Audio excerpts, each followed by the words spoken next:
تفہیم القرآن سید ابوالعلا مودودی سورہ الواقعہ آیات 57 تا 74۔ اعوذ باللہ من الشیطان الرجیم بسم اللہ الرحمن الرحیم۔ نحن خلقناکم، ہم نے تمہیں پیدا کیا ہے۔ تفسیر، یہاں سے آیت 74 تک جو دلائل پیش کیے گئے ہیں ان میں بیک وقت آخرت اور توحید دونوں پر استدلال کیا گیا ہے۔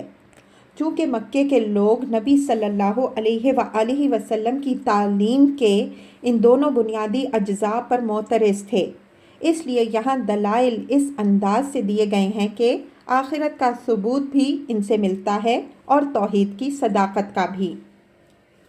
فَلَوْلَا تُصَدِّقُونَ، پھر کیوں تصدیق نہیں کرتے؟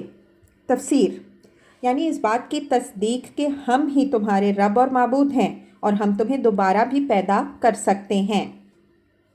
افرأیتم ما تمنون، کبھی تم نے غور کیا یہ نطفہ جو تم ڈالتے ہو؟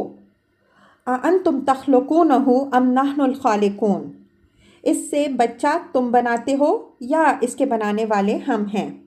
تفسیر، اس مختصر سے فقرے میں ایک بڑا اہم سوال انسان کے سامنے پیش کیا گیا ہے۔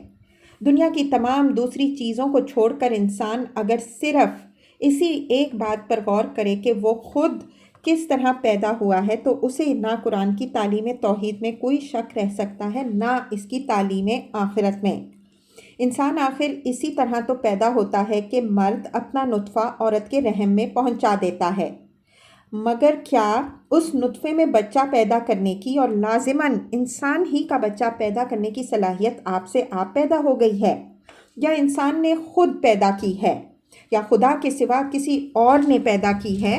اور کیا یہ مرد کے یا عورت کے یا دنیا کی کسی طاقت کے اختیار میں ہے کہ اس نطفے سے حمل کا استقرار کرے، پھر استقرار حمل سے وضع حمل تک ماں کے پیٹ میں بچے کی درجہ بدرجہ تخلیق و پرورش، اور ہر بچے کی الگ صورت گری، اور ہر بچے کے اندر مختلف ذہنی و جسمانی قوتوں کو ایک خاص تناسب کے ساتھ رکھنا جس سے وہ ایک خاص شخصیت کا انسان بن کر اٹھے، کیا یہ سب کچھ ایک خدا کے سوا اور کسی کا کام ہو سکتا ہے؟ کیا اس میں کسی اور کا ذرہ برابر بھی کوئی دخل ہے؟ کیا یہ کام ماں باپ خود کرتے ہیں یا کوئی ڈاکٹر کرتا ہے یا وہ انبیاء علیہم السلام اور اولیاء کرتے ہیں جو خود اسی طرح پیدا ہوئے ہیں، یا سورج اور چاند اور تارے کرتے ہیں جو خود ایک قانون کے غلام ہیں، یا وہ فطرت نیچر کرتی ہے جو بجائے خود کوئی علم، حکمت، ارادہ اور اختیار نہیں رکھتی؟ پھر کیا یہ فیصلہ کرنا بھی خدا کے سوا کسی اور کے اختیار میں ہے کہ بچہ لڑکی ہو یا لڑکا، خوبصورت ہو یا بدصورت، طاقتور ہو یا کمزور، اندھا بہرا لنگڑا لولا ہو یا صحیح الاعضاء، ذہین ہو یا کند ذہن؟ پھر کیا خدا کے سوا کوئی اور یہ طے کرتا ہے کہ قوموں کی تاریخ میں کس وقت کس قوم کے اندر کن اچھی یا بری صلاحیتوں کے آدمی پیدا کرے جو اسے عروج پر لے جائیں یا زوال کی طرف دھکیل دیں؟ اگر کوئی شخص ضد اور ہٹ دھرمی میں مبتلا نہ ہو تو وہ خود محسوس کرے گا کہ شرک یا دہریت کی بنیاد پر ان سوالات کا کوئی معقول جواب نہیں دیا جا سکتا۔ ان کا معقول جواب ایک ہی ہے، اور وہ یہ ہے کہ انسان پورا کا پورا خدا کا ساختہ و پرداختہ ہے، اور جب یہ حقیقت ہے تو خدا کے ساختہ و پرداختہ اس انسان کو کیا حق پہنچتا ہے کہ اپنے خالق کے مقابلہ میں آزادی و خود مختاری کا دعویٰ کرے یا اس کے سوا کسی دوسرے کی بندگی بجا لائے؟ توحید کی طرح یہ سوال آخرت کے معاملے میں بھی فیصلہ کن ہے۔ انسان کی تخلیق ایک ایسے کیڑے سے ہوتی ہے جو طاقتور خوردبین کے بغیر نظر تک نہیں آ سکتا۔